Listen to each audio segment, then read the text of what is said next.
All right, so this is a review for the test, which is going to be on Wednesday for my period 3 and period 5 class.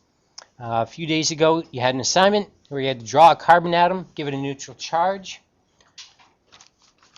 Well, Nick Hellman provided a very good example of that. Carbon atom has how many protons?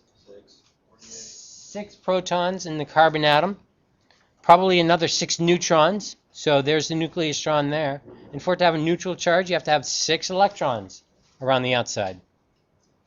For the second part, if you draw a second carbon atom that's missing 3 electrons, so basically it has a +3 charge, it looks something like that. For number 3, what is the charge number of the carbon atom? You're going to have a charge of +3. A charge number of +3. Now, how does that equate to the amount of charge in terms of coulombs? What do you have to do? You have to multiply that by the fundamental charge number. Is that right? The fundamental charge number? Multiply the charge number multiplied by the elementary charge unit. Thank you. Or elementary charge. That's the elementary charge of a single proton. You get 4.8 times 10 to the negative 19. Good thing you guys are here to help me out. I'm here with period 3, by the way. Give a shout out, right? Ready? 1, 2, 3. All right, that's period 3 shout out. They're enthusiastic. I want you to listen to this period 5 because your enthusiasm honestly is lacking. Okay. All right, so for number 5. All right. See, the enthusiasm here is just amazing. Whenever I ask a question in period 5, I feel like the teacher in Ferris Bueller's Day Off. Bueller. All right, focus, people. Number 5, if you have a net charge of 5.6 times 10 to the negative 14 coulombs, how many electrons are you missing? A lot of people had trouble with this one. Think of it as, I have $1 million and I want to know how many $20 bills make up that $1 million. What would I do? I take the $1 million divided by 20, because that's the value of a $20 bill, and I get a certain number. Well, here you're taking that total amount of charge, dividing it by the elementary charge unit to get 350,000. So that's a lot of missing electrons. Okay, so that's that part. Next review, electrostatic pop quiz. We have a gold atom with 79 protons and a charge number of -2. That means that it has 2 extra electrons. So it must have 81 electrons around it. And its net charge, you take that -2, multiply it by the fundamental or the elementary charge, and you get negative 3.2 times 10 to the negative 19 coulombs. That's times 10. Any questions on that? Crystal clear? Everyone's good? Okay. Then there's a Venn diagram for the differences between a proton and an electron. Protons have positive charge, electrons are negative. Protons are usually found in the nucleus, and they're considerably more massive than the electron. The electron is small relative to the proton, and it's usually around the outside of an atom, or just free floating. Some things that they have in common: same amount of charge. Even though one's positive, one's negative, they have the same amount of charge, and they're both very, very small. Like I had one student write down for protons that they were huge. Compared to the electrons, yes, but in general, they're not huge. They're really quite small, unimaginably small. All right.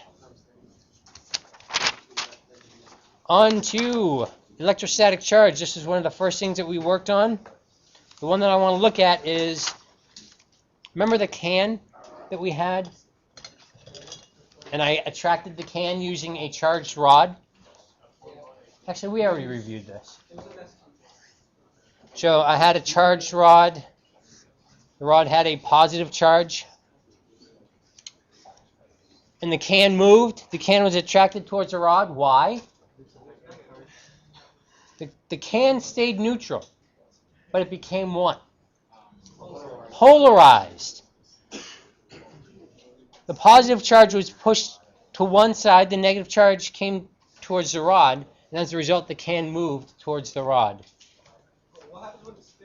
So this is polarization. When it spins, because this can is a conductor, the charge is free to move however it wants to move. So it maintains this orientation. Even though that the can is rolling, the negative or the positive charge will stay on one side, the negative will stay pointing towards the rod. All right, if we flip this over,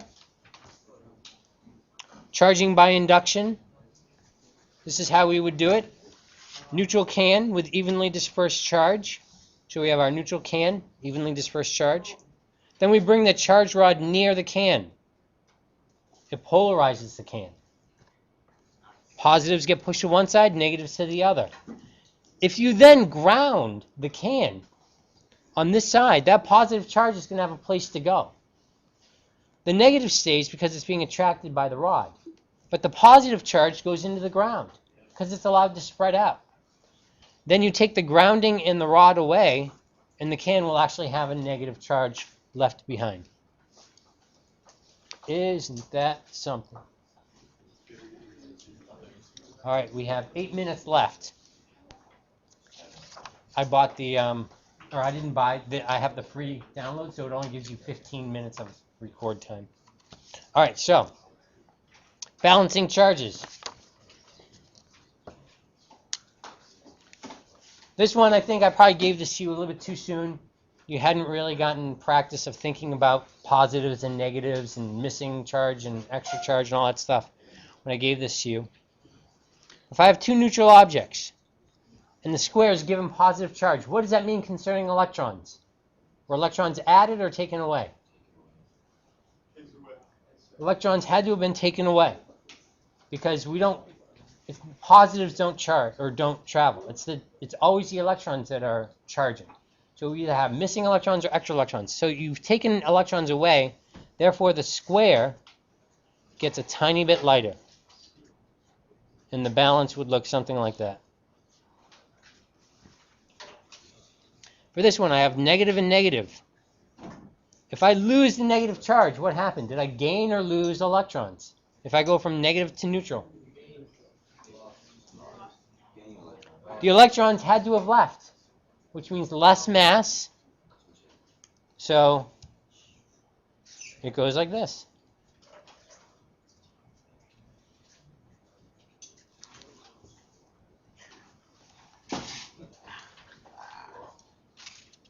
It's weird.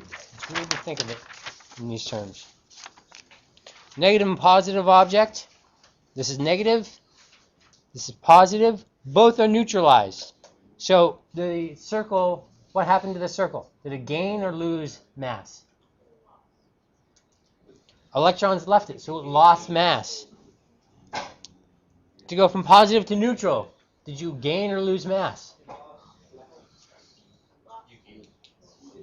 Positive charge. It's positive charge, and then it becomes neutral. So remember protons can't leave it. So what had to have happened for it to get neutral?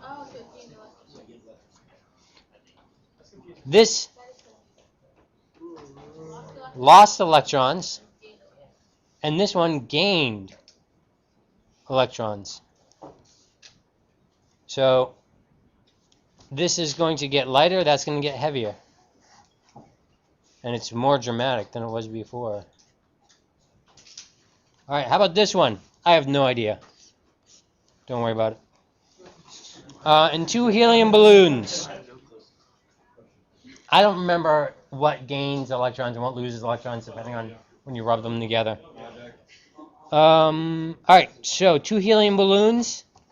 This gained electrons, so it became heavier. So it gets this orientation. Balloon like that.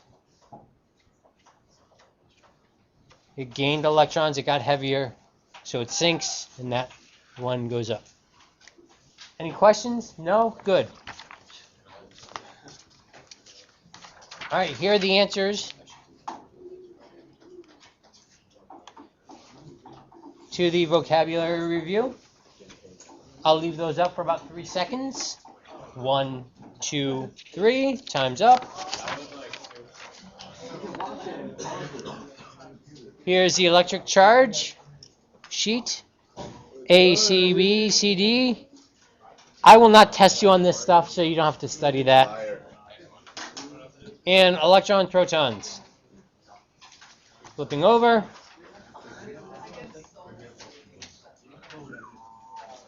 Positive, induction. B, A, and C. Flipping this over.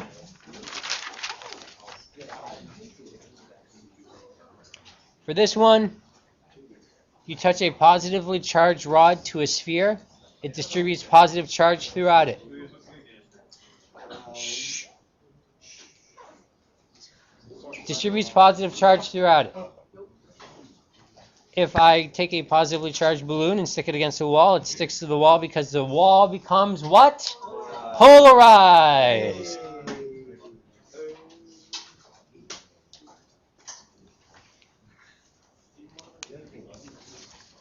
And this one, you actually didn't have to do anything with it. It was already done. This just shows you how to charge something through induction.